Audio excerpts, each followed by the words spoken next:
Magandang umaga mga ka-happy hour. Narito ang mga balita para sa MBC TV Network News Update 10 AM edition.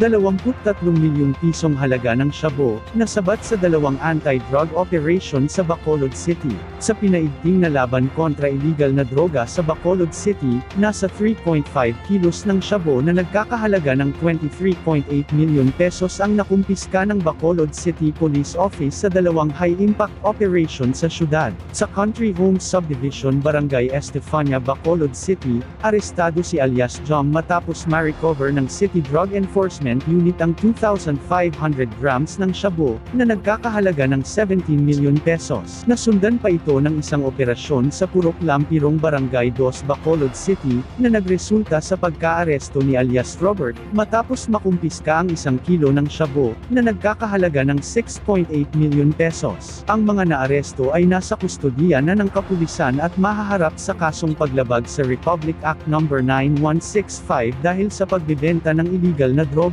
Ayon kay Bacolod City Police Office Director Police Colonel Joe Resti Coronica, seryoso at malakas ang kampanya ng BCPO para mahuli ang mga nagtutulak ng droga sa syudad.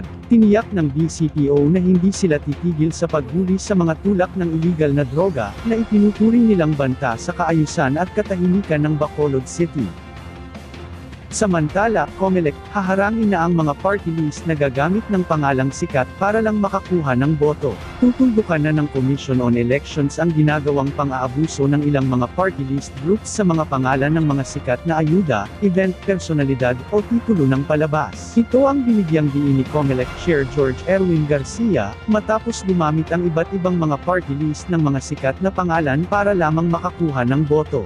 Paliwanag ni Garcia, sa susunod na accreditation, ay kailangan ang pangalan ng mga party list ay patungkol sa mga kanilang ipinaglalaban, sektor na nirerepresenta o advokasya. Sa kabila nito, ay aminado si Garcia na wala na silang magagawa sa mga party list na nauna nang ma-accredit gamit ang mga nabanggit na klase ng pangalan, subalit tiniyak nito na hindi nalulusot sa kanila ang naturang galawan ng mga party list.